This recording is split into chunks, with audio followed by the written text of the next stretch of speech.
Cinema शौकीन सबका स्वागत करता है। आज हम बात करने वाले हैं मैड मनी के बारे में। ये कहानी है 3 लड़कियों की जो रिजर्व बैंक में सबसे बड़ी चोरी करते हैं, जिसका किसी को कोई भी अंदाजा नहीं होता। कहानी की शुरुआत होती है और हमारे सामने एक घर का दृश्य आता है जहाँ पर हम 3 औरतों को देखते हैं। ये लोग अभी बहुत सारा पैसा जला रहे हैं। तभी बाहर पुलिस वाले आ जाते हैं इन्हें पकड़ने के लिए। तब हमें इनका नाम पता लगता है। यहाँ पर एक नीना नाम की औरत है जो अकेली रहती है अपने बेटे के साथ। दूसरी लड़की का नाम है जैकी जो अपने पति के साथ रहती है, उसका नाम है बॉब। और तीसरी महिला है ब्रिजेट जिसके पति का नाम है डॉन। डॉन यहाँ पर बहुत सारे पैसों को फ्लश कर रहा होता है। तभी हम ब्रिजेट को देखते हैं जो बहुत सारे पैसों को एक बैग में डालती है और अपने पड़ोसी के घर के रास्ते से भागने की कोशिश करती है। उसे पता है कि पड़ोसी के पास एक कुत्ता है, इसीलिए वो अपने पास एक मीट का टुकड़ा रखती है जिसे वो फेंक देती है बगल में। जब कुत्ता मीट खाने लगता है तब ब्रिजेट यहाँ से भागती है और पहुंच जाती है अपने कार के पास। तब कहानी जाती है फ्लैशबैक में और हमें 3 साल पहले का दृश्य देखने को मिलता है जब ब्रिजेट जाती है अपने पड़ोसी के पार्टी में। उसके पड़ोसी का नाम है बैरिस।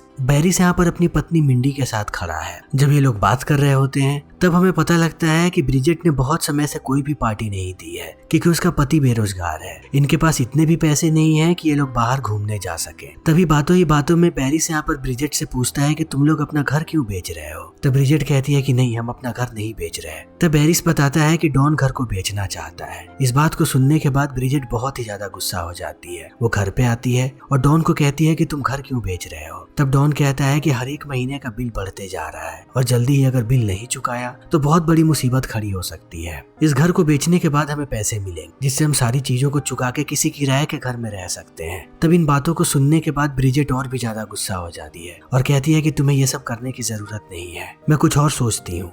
अब मुझे ही कोई नौकरी ढूंढनी पड़ेगी अपने लिए। इतना कहने के बाद वो हर रोज जाकर के इंटरव्यू देने लगती है नौकरी के लिए, लेकिन कोई भी उसे काम पर नहीं रखता क्योंकि ब्रिजेट अब तक एक हाउसवाइफ थी। उसने कभी भी बाहर काम नहीं किया है और उसे कंप्यूटर का भी नॉलेज नहीं है, इसीलिए कोई भी उसे काम नहीं देता।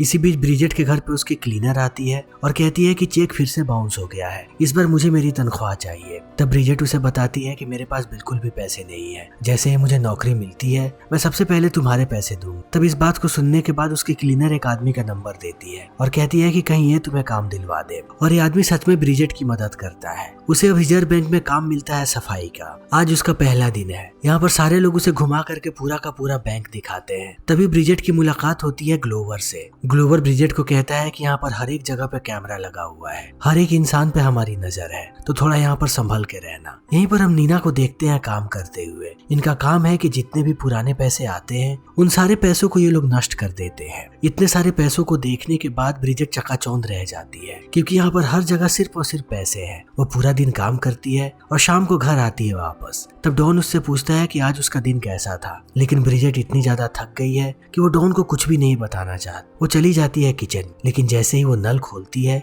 नल टूट जाता है जिससे ब्रिजेट और भी ज्यादा परेशान हो जाती है। तब वो पहुंचती है नया नल खरीदने के लिए। यहाँ पर उसे बहुत सारे ताले नजर आते हैं। एक ताले को देखने के बाद उसे याद आता है कि सेम ऐसा ही ताला बैंक में लगा हुआ है। तब ब्रिजेट सोचने लगती है और वो हर रोज प्लान करती है। वो प्लान बनाती है कि वो रिजर्व बैंक से पैसे चुराएगी, इसीलिए वो बड़े ही ध्यान से बैंक की सारी चीजों को ऑब्जर्व कर रही है, खास करके यहाँ के कैमरे को कि कौन सा कैमरा कहाँ पर है। तब उसे पता लगता है यहाँ के पैसों वाले बॉक्स के चाबी के बारे में। बैंक में कुल 3 चाबियां हैं जो 3 अलग अलग लोगों के पास है। और अब ब्रिजेट की प्लानिंग ऐसे ही आगे बढ़ने लगती है। वो जानती है कि वो इस काम को अकेला नहीं कर सकती, उसे और लोगों की जरूरत पड़ेगी। तब वो बैंक के सारे एम्प्लॉइज को टेस्ट करने लगती है। वो जमीन पे पैसे गिराती है और उन्हें कहती है कि क्या ये आपका पैसा है, लेकिन सारे लोग कहते हैं नहीं। ब्रिजेट समझ जाती है कि यहाँ के ज्यादातर लोग बहुत ही ज्यादा ईमानदार हैं, उन्हें दूसरों के पैसों से कोई भी मतलब नहीं। लेकिन फिर भी वो लोगों को ऑब्जर्व करना शुरू करती है कि आखिर वो किन्हें अपने गैंग में शामिल कर सकती है। इसी बीच उसकी नजर पड़ती है जैकी नाम की एक लड़की पे जो पूरे वक्त अपने कान में हेडफोन लगा करके रखती है। उसे किसी से कोई भी मतलब नहीं। लेकिन शाम में जैसे ही सबका काम खत्म होता है सबकी तलाशी ली जाती है और यहाँ पर 2 गार्ड्स हैं जो इनकी तलाशी लेते हैं।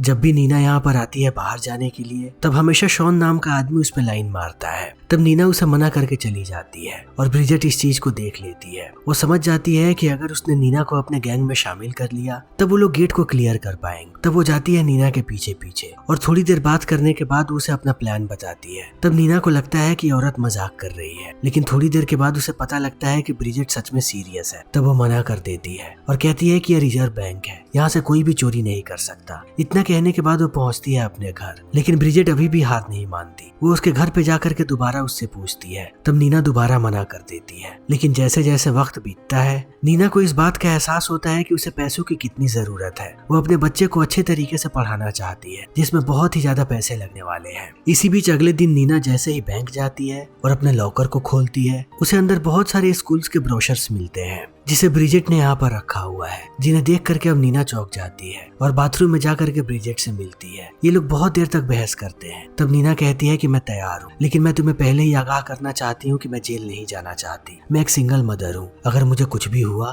तब मेरा बच्चा अनाथ हो जाएगा। तब ब्रिजेट कहती है कि मुझ पे भरोसा रखो, कुछ भी नहीं होगा। लेकिन अब इन्हें एक और पार्टनर की जरूरत है और इनकी नजर है जैकी पे। जब ये लोग बाहर खड़े होते हैं तभी इनकी नजर पड़ती है जैकी पे, जो आते वक्त अपना बैग नीचे गिरा देती है। तब ये लोग सामान उठाते हैं और जैकी को कहते हैं कि इन्हें उससे बात करनी है। तब शाम में इनसे जैकी मिलती है और बातों ही बातों में अब ब्रिजेट यहाँ पर सारी की सारी प्लानिंग बताती है। तभी हम जूनियर नाम के आदमी को देखते हैं जो यहीं पर काम करता है। वो नीना का दोस्त है। वो इन्हें आकर के कहता है कि तुम लोग बहुत जोर से बात कर रहे हो, वो भी किसी इलीगल चीज के बारे में, तो आराम से बात करो। इतना कहने के बाद वो चला जाता है। तब जैकी इन्हें कहती है कि वो तैयार है। ब्रिजेट अब एक इशारा बनाती है। जब भी वो ऐसे इशारा करे, इन्हें समझ जाना है कि इन्हें क्या करना है। वो अपने आईब्रोज पे हाथ फेरेगी और यहाँ से अब इनकी प्लानिंग की शुरुआत होती है। ब्रिजेट को सबसे पहले एक दूसरे ताले को लेकर के जाना है बैंक के अंदर, इसीलिए वो अपने लिए एक बड़ा सा बेल्ट खरीदती है जिसके अंदर वो ताले को छुपा सके। अगले दिन जब वो बेल्ट के अंदर ताले को डाल करके जाती है, तब उसे गार्ड रोक देते हैं क्योंकि यहाँ पर मेटल डिटेक्टर लगा हुआ है। लेकिन ब्रिजेट को देखने के बाद उन्हें लगता है कि ये बेल्ट की आवाज है। तब वो उसे अंदर जाने देते हैं। अंदर आने के बाद ब्रिजेट ताले को छुपा देती है और लंच के समय इशारा करती है वो अपने दोनों साथियों को, यानी कि अब ये लोग बाथरूम में जाएंगे बात करने के लिए। लेकिन अंदर जाते ही ये लोग देखते हैं कि जैकी बहुत ही ज्यादा डरी है। वो कहती है कि उससे ये काम नहीं होगा, उसे लगता है कि कुछ गलत होने वाला है। तब इन बातों को सुनने के बाद ब्रिजेट गुस्सा हो जाती है और कहती है कि अब हमें तुम्हारी जरूरत नहीं है, हम खुद ही इस काम को कर लेंगे। तभी शाम हो जाती है। जब ये सारे लोग जा रहे होते हैं तभी हम ग्लोवर को देखते हैं जो अब रेंडमली किसी की भी चेकिंग कर रहा है। लेकिन अगले दिन जब ये सारे लोग लंच कर रहे होते हैं तब जैकी इशारा करती है और ये तीनों दोबारा जाते हैं बाथरूम। तब जैकी बताती है कि वो तैयार है। उसे लगता है कि वो लोग इस काम को अंजाम दे देंगे। तब ब्रिजेट खुश हो जाती है और अपनी प्लानिंग को आगे बढ़ाती है। अगले दिन वो जैसे ही सफाई करने जाती है, वो पैसों वाले बॉक्स के सामने खड़ी हो जाती है। उसे पता है कि अब कैमरे में कुछ भी नजर नहीं आ रहा और इस चीज का फायदा उठा करके वो ताले को बदल देती है और यहाँ से बाहर जाने लगती है। बाहर जाते समय वो जैकी को देखती है। तब वो जैकी को बता देती है कि आखिर कौन से नंबर के बॉक्स के ताले को उसने बदला है और वो उस ओरिजिनल ताले को डाल देती है डस्टबिन में बॉक्स का नंबर लिख करके, ताकि वो नीना को मिल जाए। यहाँ से अब जैकी के काम की शुरुआत होती है। जैकी जैसे ही कैमरे के सामने पहुंचती है, उसे पता है कि बॉक्स के पीछे का कुछ भी नजर नहीं आ रहा। तब वो ताले को बदलती है। वो हमेशा की तरह डांस कर रही है, लेकिन इस बार वो पैसों को डालने लगती है पीछे के डस्टबिन में और किसी को कुछ भी पता नहीं लगता। डस्टबिन में कुछ पैसों को डालने के बाद वो बॉक्स को लेकर के अंदर चली जाती है। यहाँ से अब नीना के काम की शुरुआत होती है। वो पुराने ताले को दोबारा लगा देती है उस बॉक्स में ताकि किसी को कुछ भी पता ना चले। वहीं दूसरी तरफ हम नीना को देखते हैं जो डस्टबिन से सारे कचरे को निकाल रही है, जिसमें अब बहुत सारे पैसे हैं। वो पैसों को निकाल करके अपने क्लीनिंग बॉक्स में डाल लेती है और बाथरूम में ये तीनों दोबारा मिलते हैं और सारे पैसों को अपने बॉडी में छुपा लेते हैं। अब इन्हें शाम को बस यहाँ से बाहर निकलना है। ब्रिजेट और नीना बड़े ही आसानी से निकल जाते हैं, लेकिन जैकी अभी भी पीछे है और उसके पैंट के बाहर से कुछ पैसे नजर आ रहे हैं। तभी हम ग्लोवर को देखते हैं जो बहुत ही गुस्से में आता है ब्रिजेट की तरफ। तब ब्रिजेट डर जाती है, लेकिन वो नीचे से उसका आईडी कार्ड उठाता है और कहता है कि अपने आईडी कार्ड को कभी भी नीचे मत गिराओ। तब इस चीज को देखने के बाद जैकी सोच में पड़ जाती है और दोबारा अपने आप को देखती है। तब उसे एहसास होता है कि पैसे दिख रहे थे। तब वो झट से पैसों को छुपाती है और थोड़ी देर के बाद ये तीनों पहुंचते हैं ब्रिजेट के घर पे और पैसों को गिनने लगते हैं। इतने पैसे देखने के बाद ये लोग बहुत ही ज्यादा खुश हैं। ये एक दूसरे पर पैसे फेंकने लगते हैं। तभी यहाँ पर डॉन आ जाता है और इन चीजों को देखने के बाद वो आश्चर्यचकित हो जाता है। रात में वो ब्रिजेट को कहता है कि हम पहले गरीब ठीक थे, लेकिन अब तुम एक क्रिमिनल बन गई हो। मुझसे वादा करो कि ये आखिरी बार था, आज के बाद तुम चोरी नहीं करोगी। तब ब्रिजेट कहती है कि नहीं, मैं तब तक चोरी करूंगी जब तक हम सारे कर्जे को ना चुका दें और अपने लिए एक अच्छी जिंदगी ना बना ले। वहीं दूसरी तरफ हम नीना को देखते हैं जो एक अच्छे स्कूल में जाती है अपने बच्चे का दाखिला करवाने के लिए, और दूसरी तरफ ब्रिजेट और नीना ये दोनों पहुंचते हैं बैंक के पास, लेकिन ये निश्चय करते हैं कि ये लोग सिर्फ $9,000 ही डालेंगे बैंक में ताकि IRS की नजर में ये लोग ना आए। तब डॉन एक बार दोबारा समझाता है ब्रिजेट को कि उसे ये काम नहीं करना चाहिए, लेकिन उसी समय वो इस बात को भी एक्सेप्ट करता है कि ब्रिजेट की प्लानिंग कमाल की है, वो एक मास्टरमाइंड है। तब इस बात को सुनने के बाद ब्रिजेट बहुत खुश होती है और अब समय ऐसे ही बीतने लगता है। ये लोग ऐसे ही चोरी करते रहते हैं। थोड़े वक्त के बाद ब्रिजेट अपने घर का सारा कर्जा चुका देती है और नीना भी अपने बच्चे को बड़े अच्छे से पढ़ा रही है। बैंक में किसी को भी इन पर शक नहीं होता। ये लोग हमेशा पैसे चुराते हैं और आसानी से बाहर निकल जाते हैं क्योंकि उन सारे के सारे पैसों को नष्ट कर दिया जाता है। इसीलिए कोई भी पैसों को दोबारा नहीं गिनता था कि उन्हें पता लगे कि पैसे कम है। और ऐसे ही 6 महीने का वक्त बीत जाता है। तब सारे लोग डिनर पे मिलते हैं। जैकी यहाँ पर अपने पति बॉब के साथ आई है और ब्रिजेट भी अपने पति डॉन के साथ यहाँ पर है। अब सबकी जिंदगी पहले से बेहतर हो चुकी है। तब ब्रिजेट कहती है कि हमें ऐसे ही चोरी करते रहना है। तब जैकी और बॉब इस बात पे राजी हो जाते हैं, लेकिन नीना और डॉन इस बात पे राजी नहीं है। तब ब्रिजेट गुस्सा हो जाती और कहती है कि जरा उस पल को याद करो जब हम कीड़ों मकोड़ों की तरह जिंदगी बिता रहे थे। हमारे पास बिल्कुल भी पैसे नहीं थे और जरा अभी अपने आप को देखो। अगर हमने अभी चोरी करना बंद कर दिया तो अगले कुछ महीनों में फिर से हमारी वैसी ही हालत हो जाएगी। इसीलिए मैं चाहती हूँ कि हम तब तक चोरी करें जब तक हमारे पास इतने पैसे ना आ जाएं कि हम अपनी बची हुई जिंदगी ऐश मौज में बिता सकें। तब नीना थोड़ी देर तक सोचती है और ब्रिजेट को कहती है कि मैं चोरी के लिए तैयार हूँ, लेकिन मेरी एक शर्त है। हम जितने भी पैसों को चुराएंगे उन्हें संभाल के रखेंगे। हम कोई भी बड़ी चीज नहीं खरीदेंगे ताकि हम सरकार की नजर में आए। और जैसे ही हमारे पास पर्याप्त पैसे होंगे तब हम इस जगह को छोड़ करके कहीं और जाकर के सेटल हो जाएं, ताकि किसी को भी इस बारे में पता ना लगे कि हम क्या काम करते थे और अचानक हमारे पास इतने पैसे कहाँ से आ गए। तब ब्रिजेट को यह प्लानिंग पसंद नहीं आती, लेकिन वो नीना को कुछ भी नहीं बोलती क्योंकि वो जानती है कि बिना नीना के मदद के वो पैसे नहीं चुरा सकती। तब वो राजी हो जाती है और थोड़े समय के बाद ब्रिजेट वही गलती करती है जिसके लिए नीना ने उसे मना किया था। ब्रिजेट जाकर के एक बहुत ही महंगी डायमंड रिंग खरीदती है, लेकिन जल्दी ही नीना को इस बारे में पता लग जाता है। तब वो ब्रिजेट को सजा देने के लिए उसकी अंगूठी को फ्लश कर देती है बाथरूम में और दोबारा ये लोग अपने काम पे लग जाते हैं। लेकिन अगले दिन ब्रिजेट जैसे ही आकर के नीना को बॉक्स का नंबर बताती है, नीना के हाथ से चाबी गिर जाती है वॉशरूम के सिंक के अंदर और बिना इस चाबी के मदद के वो ताला नहीं बदल सकती। दूसरी चाबी जैकी के पास है, लेकिन ये लोग नीचे जैकी के पास नहीं जा सकते और इनके पास जैकी का नंबर भी नहीं है। तब ब्रिजेट तुरंत कॉल करती है अपने पति को और कहती है कि वो जैकी के पति के पास जाए। तब डॉन भागता हुआ जाता है बॉब के पास और बॉब को सारी बात बताता है। तब बॉब जैकी को कॉल करता है और उसे पूरी बात बताता है। तब जैकी जाने लगती है नीना के पास। इसी बीच ग्लोवर देखता है कि ब्रिजेट बहुत देर से बाथरूम के अंदर है। तब उसे उस पर शक होने लगता है। वो जाता है बाथरूम के अंदर और उससे पूछता है कि तुम यहाँ पर क्या कर रही हो। तब ब्रिजेट बड़े ही चालाकी से काम लेती है। पहले वो आराम से जवाब देती है, उसके बाद गुस्सा हो जाती है और कहती है कि इस बैंक के किसी भी एम्प्लॉय को बाथरूम यूज करना नहीं आता। उन्हें लगता है कि वो खेत में आए हुए हैं। मैं रोज परेशान हो जाती, मैं अपना आपा खो रही हूँ। इतना कहने के बाद वो जोर जोर से चिल्लाने लगती है। तब ग्लोवर डर के यहाँ से भाग जाता है। तभी हम जैकी को देखते हैं जिसे अब कैसे भी चाबी को ऊपर फेंकना है। तब वो चाबी को फंसा देती है अपने बबल गम। जैसे ही लिफ्ट का दरवाजा खुलता है वो 2 लड़कों को देखती है और उन पर चिल्लाने लगती है कि वो उस पर लाइन मार रहे थे। फिर वो बबल गम को उनके ऊपर फेंकती है और बबल गम जाकर के चिपक जाता है दीवार पे। जैसे ही लिफ्ट अब ऊपर जाता है ब्रिजेट चिल्लाती हुई अंदर आती है और बबल गम को उठा लेती है क्योंकि उसका काम क्लीनिंग का है। तभी दूसरी तरफ हम नीना को देखते हैं जो उस लॉक को खोलने की कोशिश कर रही है। तब उसे बैरी देख लेता है और उसकी मदद करने आता है, लेकिन वो भी लॉक को नहीं खोल पाता। तभी यहाँ पर ब्रिजेट आ जाती है और बैरी को कहती है कि वो आकर के गेट खोले। जैसे ही बैरी डिस्ट्रैक्ट होता है ब्रिजेट चाबी को फेंक देती है नीना की तरफ। तब नीना ताले को खोल लेती है और मुस्कुरा करके देखती है बैरी की तरफ। तभी बैरी देखता है कि असली चाबी अभी भी नीना के गले में लटक रही है और जिस चाबी से उसने ताले को खोला है वो दूसरी चाबी है। तब वो शॉक हो जाता है। तभी दूसरी तरफ हम डॉन और बॉब को देखते हैं। डॉन को अब कॉल करके ब्रिजेट बताती है कि सब कुछ ठीक है। तब डॉन माफी मांगता है बॉब से क्योंकि आज बॉब की नौकरी चली गई। वो काम के वक्त फोन पर बात कर रहा था। तब बॉब कहता है कि मुझे उस नौकरी की कोई भी परवाह नहीं है, मुझे ऐसे भी वो काम पसंद नहीं था। तभी हम नीना को देखते हैं। नीना जैसे ही बाहर आती है वो देखती है कि बैरी यहाँ पर खड़ा है। बैरी नीना को कहता है कि मुझे पता लग गया है तुम लोग क्या कर रहे हो, तो अपनी टीम को बता दो कि अब सब कुछ खत्म होने वाला है। तब नीना आकर के ये बात बताती है ब्रिजेट और जैकी को। तो ब्रिजेट नीना को कहती है कि वो लड़का तुम्हें पसंद करता है, तुम्हें उसे डेट करना चाहिए। तब नीना कहती है कि पैसों के लिए मैं एक गंदी हरकत कभी भी नहीं करूँ। अगर मुझे उसे सच में डेट करना होगा तब मैं दिल से करूंगी, ना कि पैसे के लिए।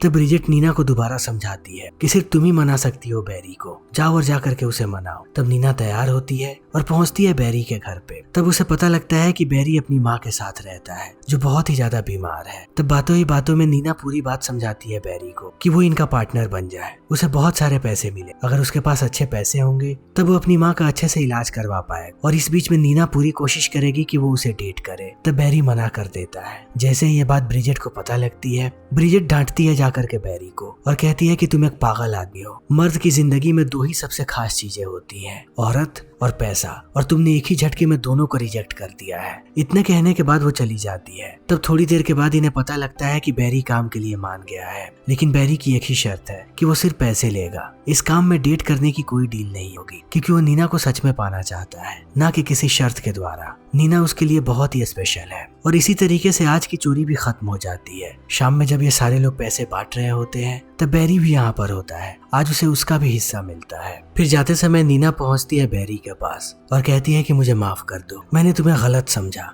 डेट करने के शर्त पर मैंने तुम्हें मनाने की कोशिश की, लेकिन तुम एक अच्छे इंसान हो। और यहाँ पर इन दोनों को एहसास होता है कि ये दोनों एक दूसरे को पसंद करते हैं। तभी दूसरी तरफ हम ब्रिजेट को देखते हैं, जिसके पास अब बहुत सारे पैसे हैं, लेकिन वो इस बात को लेकर के हमेशा ही उदास रहती है कि वो इन पैसों को खर्च नहीं कर सकती। तब डॉन इस बात को समझ जाता है और एक नई प्लानिंग के साथ पहुंचता है इन सब के पास। कहता है कि मैंने एक रास्ता निकाला है कि हम कैसे पैसों को खर्च कर सकते हैं, हमें बस एक कहानी बनानी है। नीना कहानी बनाएगी कि उसका एक बॉयफ्रेंड है जो हमेशा ही शहर से बाहर रहता है और वो महंगे महंगे गिफ्ट्स भेजते रहता है उसके लिए, और इस तरीके से नीना पैसों को खर्च कर पाएगी। दूसरी तरफ बॉब सबको बोलेगा कि वो डे ट्रेडिंग करता है, जिसमें वो बहुत सारे पैसे बना रहा है। तब जैकी और बॉब भी पैसों को खर्च कर पाएंगे और मैं सबको कहूंगा कि मैं कंसल्टेशन का काम कर रहा हूँ, और इस तरीके से मैं और ब्रिजेट भी पैसे खर्च कर पाएंगे। और ये आइडिया वाकई में काम करता है। बॉब और जैकी ये लोग एक शानदार मोटरसाइकिल खरीदते हैं और एक इलेक्ट्रिक गिटार। नीना एक अच्छे से घर में शिफ्ट हो जाती है और ब्रिजेट और डॉन ने भी अपने घर का रेनोवेशन करवा लिया है, और उसके साथ साथ इन लोगों ने बहुत सारे महंगे कपड़े खरीदे हैं। लेकिन इन सब के लिए अब एक ही दिक्कत है, इन्हें पता नहीं लग रहा कि अपने पैसों को कहाँ पर छुपाएंगे। ये कहीं भी पैसों को छुपाते रहते हैं और इस तरीके से 3 साल का वक्त बीत जाता है। तब ब्रिजेट अपने घर पे एक शानदार पार्टी देती है और इस पार्टी में वो एक अनजान आदमी को देखती है, लेकिन जल्दी वो इसके बारे में भूल जाती है। मगर अगले दिन जैसे ही वो बैंक पहुंचती है वो उस आदमी को वहां पर भी देखती है। तभी हम ग्लोवर को देखते हैं जो उस आदमी के साथ आता है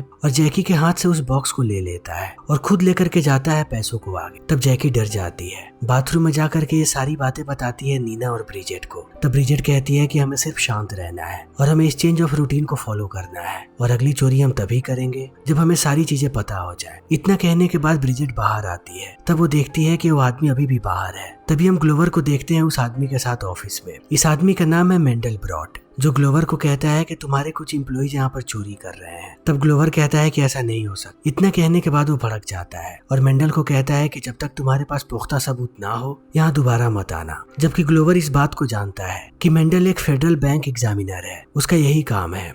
फिर भी ग्लोवर अपने रेपुटेशन को खराब नहीं करना चाहता, इसीलिए वो मेंडल को भगा देता है। जब मेंडल जाकर के ब्रिजेट के पड़ोसियों से पूछताछ करने लगता है, जैसे ही डॉन को ये बात पता लगती है वो ब्रिजेट को कॉल करके कहता है कि हमें अब अपने आप को पुलिस वालों के हवाले कर देना चाहिए। तब ब्रिजेट कहती है कि हम ऐसा नहीं कर सकते, अगर हमने ऐसा किया तब वो नीना से उसके बच्चे की कस्टडी ले लेंगे। लेकिन अब सारे लोग डरे हुए हैं, इसीलिए सब लोग एक जगह पर इकट्ठा होते हैं। ब्रिजेट सबको कहती है कि डरने की कोई भी बात नहीं है, अगर उन लोगों को हमें पकड़ना होता तो अब तक वो हमें पकड़ चुके होते। अब तक हम बाहर इसलिए हैं क्योंकि उनके पास हमारे खिलाफ कोई भी सबूत नहीं है, तो चिंता की कोई भी बात नहीं। अब से हम चोरी नहीं करेंगे और हम संभल के खर्च करेंगे, हमें कुछ भी नहीं होगा। तब इन बातों को सुनने के बाद बॉब कहता है कि मुझे लगता है शायद ये मेरी गलती है, मैंने डे ट्रेडिंग को कुछ ज्यादा ही सीरियस ले लिया था। मैंने सोचा कि अगर हम अफवाह फैला रहे हैं तो क्यों ना मैं उस चीज को सच करूं, और इस चक्कर में मैंने एक दिन में $10,000 से ज्यादा की इन्वेस्टमेंट कर दी, और इसी चीज को शायद IRS ने देखा है। तब इस बात को सुनने के बाद सारे लोग भड़क जाते हैं।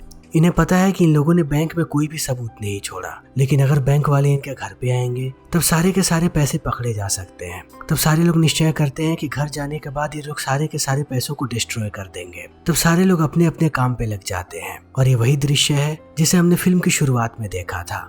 जैकी और बॉब अपने पूरे के पूरे घर को ब्लास्ट कर देते हैं, जिसमें सारे पैसे तबाह हो जाते हैं। वो अपने नए कारवान में बैठ करके यहाँ से निकल रहे हैं। तभी पुलिस वाले यहाँ पर हेलीकॉप्टर से आते हैं और उन्हें अरेस्ट कर लेते हैं। और दूसरी तरफ पुलिस वाले नीना को रंगे हाथों पकड़ लेते हैं पैसे चलाते हुए। और अब जैसे ही पुलिस वाले ब्रिजेट के घर पे जाते हैं वो डॉन को पकड़ते हैं पैसे फ्लश करते हुए, लेकिन ब्रिजेट यहाँ से निकल चुकी है। वो अपनी गाड़ी में बैठती है और निकल जाती है और एक होटल रूम लेती है नकली नाम पर ताकि वो रात बिता सके। लेकिन सुबह सुबह मेंडल उसके पास पहुंचता है और सारी बातें बताने लगता है कि अब वो लोग जेल जाने वाले हैं। तब ब्रिजेट कहती है कि तुम पुलिस वाले नहीं हो, इसलिए तुम मुझे नहीं पकड़ सकते। इतना कहने के बाद वो निकल जाती है। तभी हम बाकी लोगों को देखते हैं पुलिस वालों के पास सबको इंट्रोगेट किया जा रहा है। बॉब कुछ भी नहीं बताता, वो कहता है कि मुझे लॉयर चाहिए। तभी हम नीना को देखते हैं जो बहुत समय के बाद निश्चय करती है कि वो सब कुछ बता देगी, लेकिन एक ही शर्त पर, अगर पुलिस वाले उसे रिहा कर दे तब। लेकिन पुलिस वाले कहते हैं कि ये डील पहले ही जैकी ने कर लिया है। तब नीना उदास हो जाती है, लेकिन पुलिस वाले बताते हैं कि जैकी की शर्त यही है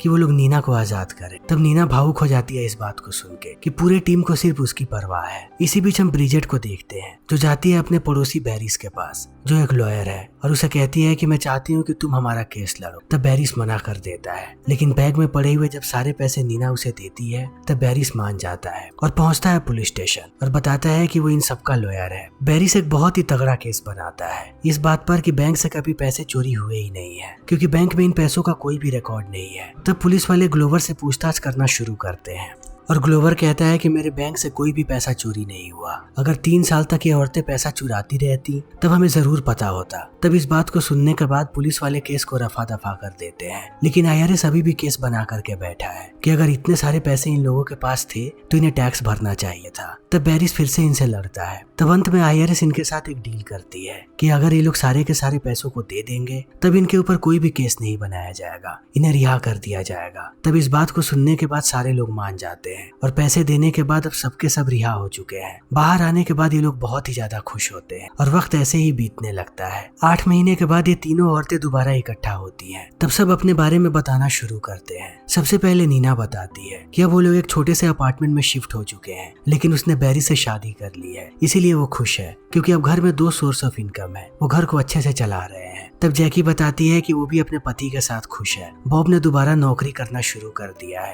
ये लोग पैसे इकट्ठा कर रहे हैं ताकि साउथ अमेरिका घूम सके। फिर ये लोग ब्रिजेट से पूछते हैं कि उसकी जिंदगी कैसे चल रही है, बिना पैसों के उसका गुजारा कैसे हो रहा है। तब ब्रिजेट सिर्फ हंसती है और कहती है कि मैं तुम लोगों को कुछ दिखाना चाहती हूँ। इतना कहने के बाद वो उन्हें लेकर के जाती है इसी बार के नीचे बेसमेंट में, जहाँ पर अभी भी गार्बेज बैग में बहुत सारे पैसे पड़े हैं। ब्रिजेट बताती है कि वो हमेशा ही यहाँ पर ला करके पैसों को छुपाती थी जूनियर के मदद से, कि आगे अगर कुछ भी ऐसा हो तब भी इनके पास पैसे बचे रहे। तब इन पैसों को देखने के बाद ये सब बहुत ज्यादा खुश होते हैं। इन्हें पता है कि इनकी जिंदगी फिर से बेहतर होने वाली है और इसी के साथ ये फिल्म यहीं पर खत्म हो जाती है। तो दोस्तों, हमारी आज की ये वीडियो यहीं पर खत्म होती है। अगर आपको हमारी ये वीडियो पसंद आई हो तो इसे लाइक करें, शेयर करें और चैनल को सब्सक्राइब करें। Thank you.